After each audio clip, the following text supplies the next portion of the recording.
Hello guys, welcome to Moriya medical education. आज के lecture में हम लोग रिसर्च के बारे में बात करने वाले हैं। तो ये हमारा बीएससी नर्सिंग थर्ड ईयर का है, हमारा इम्पोर्टेंट सिलेबस है, इम्पोर्टेंट टॉपिक है। तो आज हम रिसर्च को स्टार्ट करते हैं। तो सबसे पहले हम लोग इसका मीनिंग देखते हैं, रिसर्च का मतलब आखिर क्या होता है। तो जो रिसर्च है हमारा वो दो वर्ड से मिल करके बना हुआ है। तो the word research composed of री मीन्स अगेन और afresh.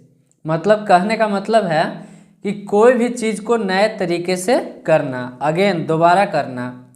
And search means find out और एक्सप्लोर।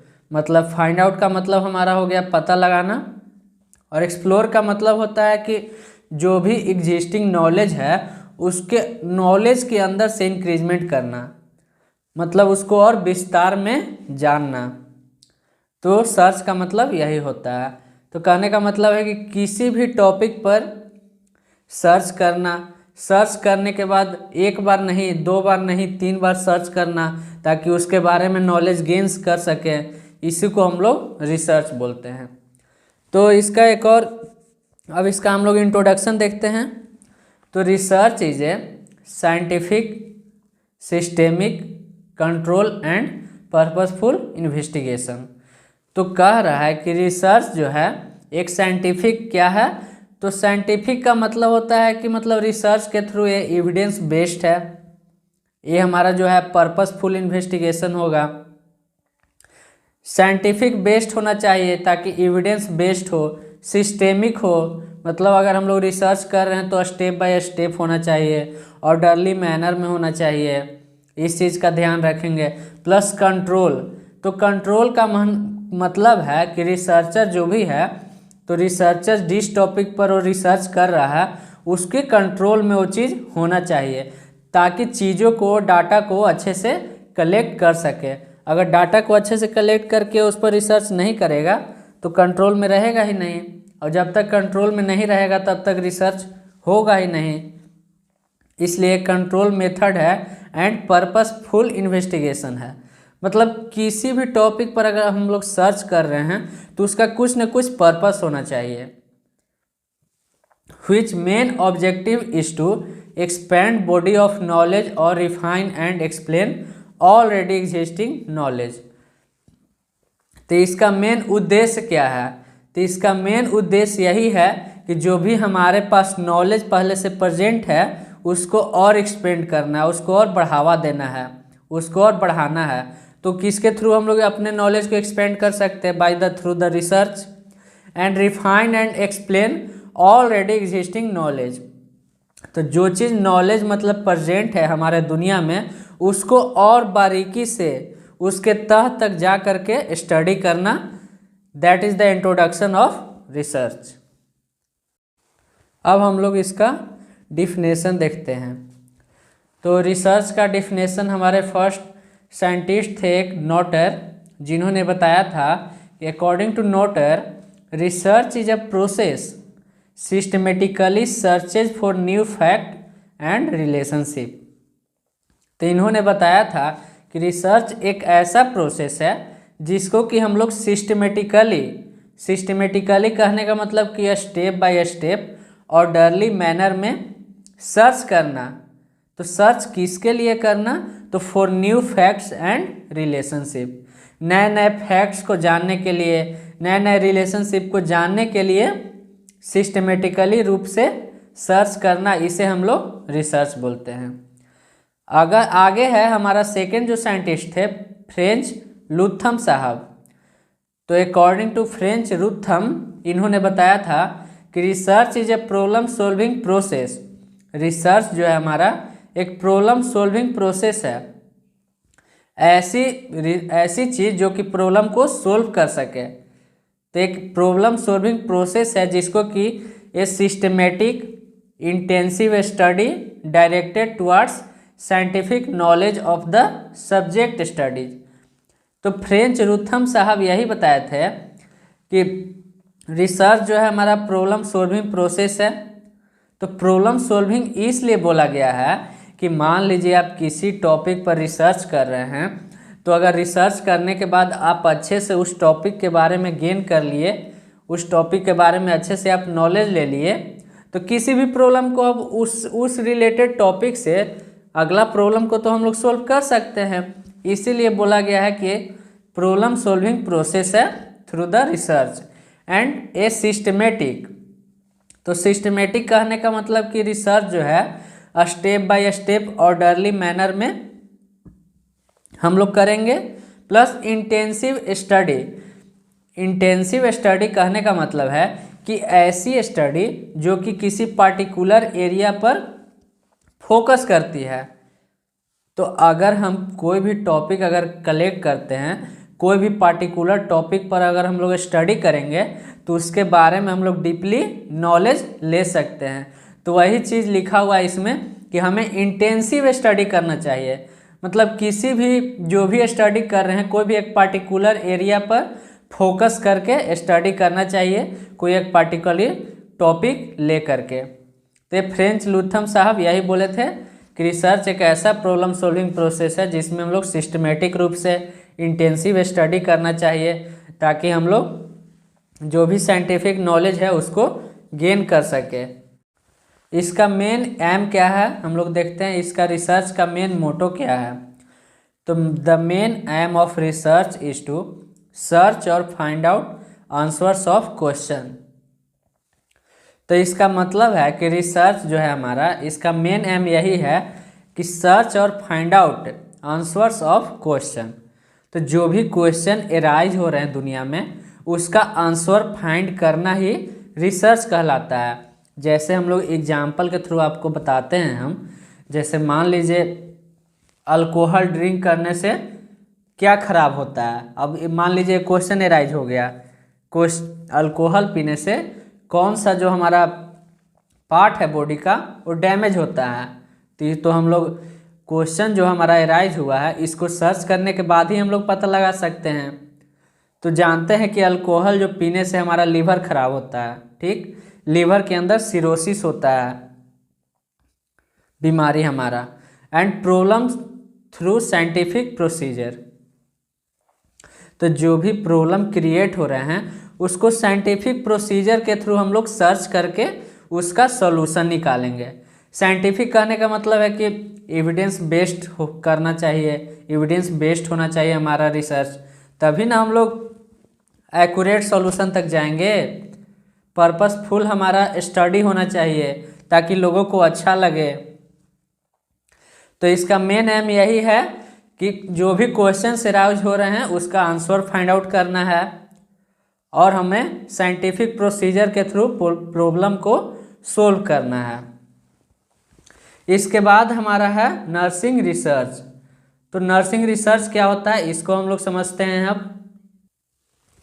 अकॉर्डिंग टू पॉलिट एंड हंगलर, तो नर्सिंग रिसर्च का जो डिफिनेशन है हमारे पहले साइंटिस्ट जो हैं पॉलिट एंड हंगलर साहब ने डिफिनेशन दिया था कि nursing research is a systemic search for knowledge about issues of importance in the nursing profession और नर्सिंग फील्ड।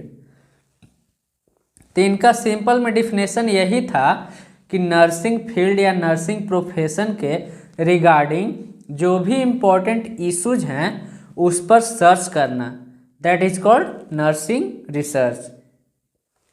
नर्सिंग प्रोफेशन के रिगार्डिंग जो भी इम्पोर्टेंट जो इश्यूज क्रिएट हो रहे हैं उस सारे चीज़ों के बारे में सर्च करना, that is called nursing research का एक डिफिनेशन था। पॉलिट एंड हंगलर के द्वारा डिफिनेशन दिया गया था। इसके बाद हम लोग आगे अब बात करते हैं। तो इसके बाद हमारा सेकेंड जो डिफिनेशन है नर्सिंग रिसर्च का वो अमेरिकन नर्सेज एसोसिएशन के द्वारा दिया गया था। तो इन्होंने क्या बोला था कि जो हमारा नर्सिंग रिसर्च है, nursing research develop knowledge about health and promotion of health over the full life span. तो जो हमारा नर्सिंग रिसर्च है ये नॉलेज को डेवलप करता है about the health and promotion of health over the full life span.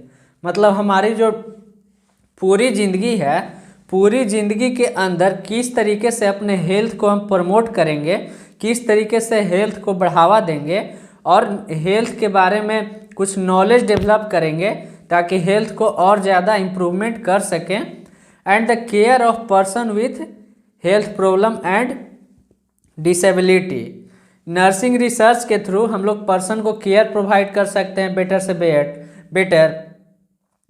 कोई भी अगर उसमें डिसेबिलिटी है, मतलब मान लीजिए उसका हाथ कटा हुआ है, उसका पैर कटा हुआ है, वो चल नहीं पाएगा, तो उन सब को किस तरीके से केयर देना है, कौन सा केयर ऐसा देना है जिससे वो जल्दी से जल्दी क्योर हो सके, ये नर्सिंग रिसर्च के थ्रू ही हम लोग नॉलेज गेन कर सकते हैं।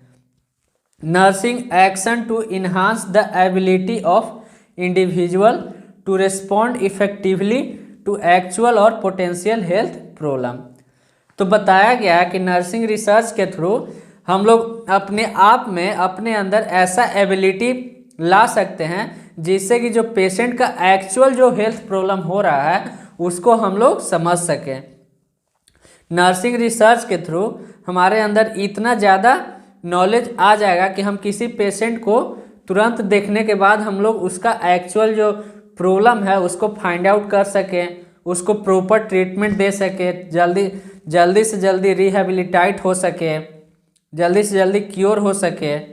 तो अमेरिकन नर्सेज एसोसिएशन के द्वारा यही डेफिनेशन दिया गया था कि नर्सिंग रिसर्च जो है ये हमारे हेल्थ के अंदर हेल्थ के बारे में नॉलेज गेन करने में मदद करती है, किस तरीके से पूरे होल लाइफ में हेल्थ को प्रमोट कर सकते हैं उसके बारे में जानने में मदद करती है, किस तरीके से जो डिसेबिलिटी पर्सन है उन लोग के किस तरीके से केयर देना है, जो भी हेल्थ प्रॉब्लम से जूझ रहे हैं उन सब पेशेंट को किस तरीके से केयर प्रोवाइड करना है, किसी भी पेशेंट का एक्चुअल प्रॉब्लम क्या है उन सब चीज़ों के बारे में फाइंड आउट करना ही नर्सिंग रिसर्च कहलाता है।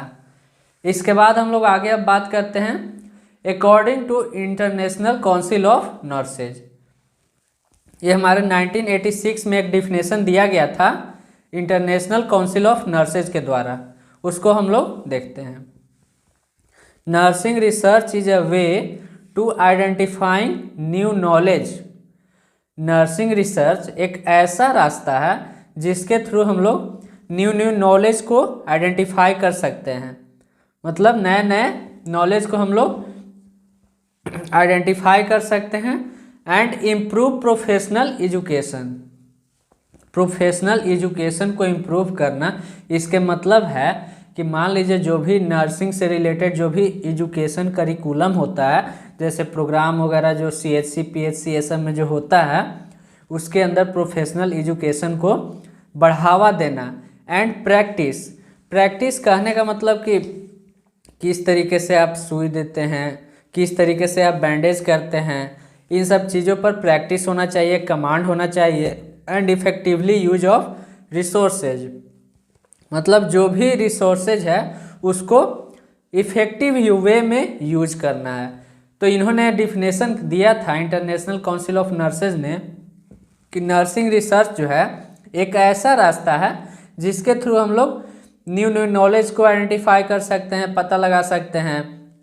प्लस में है कि नए नए एजुकेशन करिकुलम को इम्प्रूव कर सकते हैं और ज़्यादा प्रैक्टिस कर सकते हैं, प्रैक्टिस में मदद कर सकते हैं, और जो भी रिसोर्सेज हमारे पास प्रेजेंट है उसको इफेक्टिवली किस तरीके से यूज करना है वो सब हम लोग नर्सिंग रिसर्च के थ्रू कर सकते हैं। इसके बाद है फ्लोरेंस नाइटिंगेल। तो फ्लोरेंस नाइटिंगेल का जन्म हुआ था 1820 में और इनका डेथ हुआ था 1910 में। 13 अगस्त 1910 में इनका डेथ हुआ था। इन्हें हम लोग फर्स्ट नर्स रिसर्चर के रूप में जानते हैं। फ्लोरेंस नाइटिंगेल को फर्स्ट नर्स रिसर्चर के रूप में हम लोग जानते हैं। तो इसके बाद है कि the ultimate goal of nursing research to developing nursing care practice. तो जो मेन मोटो है, मेन गोल जो है नर्सिंग रिसर्च का, सिंपल में आप लोग ऐसे ही समझिए कि जो अल्टीमेट गोल है हमारे नर्सिंग रिसर्च का वो है डेवलप नर्सिंग केयर प्रैक्टिस। कहने का मतलब है कि किस तरीके से पेशेंट के केयर में इम्प्रूवमेंट करना है, किस तरीके से हम लोग को मेडिकेशन एडमिनिस्ट्रेशन करना है, इन सब चीज़ों पर कितना कमांड है आपका, किस तरीके से प्रॉपर आप पेशेंट को केयर कर सकते हैं, कितना जल्दी उसको रिहेबिलिटेट कर सकते हैं, कितना जल्दी उसको क्योर कर सकते हैं बेटर से बेटर ट्रीटमेंट दे करके। इन सब चीज़ों के बारे में जब आप रिसर्च करेंगे, उसके बाद आपको नॉलेज होगा, तभी आप प्रॉपर से प्रॉपर नर्सिंग केयर दे सकते हैं पेशेंट को। तो इसका मेन नर्सिंग रिसर्च का गोल यही है कि नर्सिंग केयर प्रैक्टिस को डेवलप करना proper. That's all about the introduction of research and the definition of nursing research. Next lecture में हम लोग बात करेंगे need and purpose of nursing research. So thank you, like share and subscribe the channel.